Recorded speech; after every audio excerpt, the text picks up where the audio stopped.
দিচ্ছেন তাদের কাছে আমি এইটুকুই বলবো যে আমাকে দোয়া করবেন যাতে আমি যার জন্য জীবনে লড়াই করেছি তাকেই যেন আমি পৃথিবীর শ্রেষ্ঠ হাসি এবং সুখী বা তার জীবনে একাকিত্ব যেন আমি কখনো না নিয়ে আসি।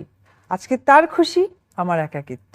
শবনম ইয়াসমিন বুবলির দ্বিতীয়বারের প্রেগন্যান্সি নিয়ে মুখ খুললেন চিত্রনায়িকা অপু বিশ্বাস। বিস্তারিত জানতে সম্পূর্ণ ভিডিওটি না টেনে শেষ পর্যন্ত দেখুন।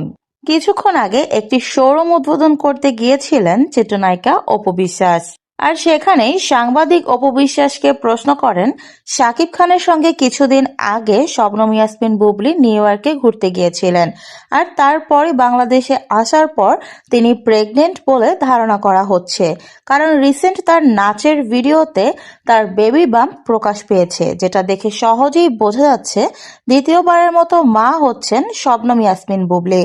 আর স্বাভাবিকভাবেই বোঝা যায় এই বাচ্চার বাবা শাকিব খান। এই বিষয় নিয়ে আপনার মন্তব্য কি?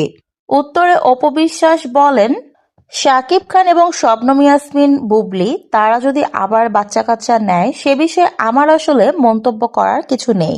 সবাই সবার মতো ভালো থাকুক, আমি শুধু এতটুকুই চাই। আমি চাই না আমার ভালো লাগার জন্য, আমার ভালো থাকার জন্য কারো জীবনে একাকিত্ব নেমে আসুক। আমার একাকিত্বের বিনিময়ে যদি কারো জীবনে সুখ, শান্তি, ভালো থাকা আসে তবে তাই হোক।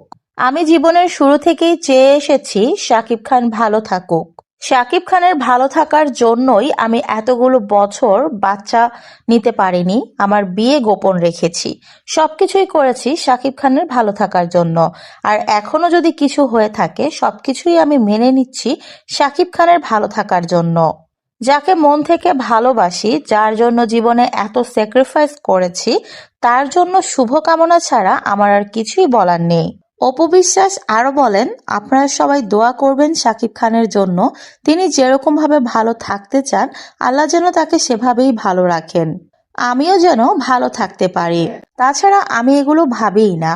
আমার কত কাজ, আমার কত ব্যস্ততা, আমি নিজেকে একজন ব্যবসায়ী মহিলা হিসেবে প্রতিষ্ঠিত করতে চাই, আর সেজন্য সারাক্ষণই আমাকে কাজের পেছনে ছুটতে হয়। তাছাড়া আমার ছোট্ট রাজকুমার তো রয়েছেই, সে এখন ধীরে ধীরে বড় হচ্ছে, তার সাথেও সময় কাটানোর ব্যাপার থাকে।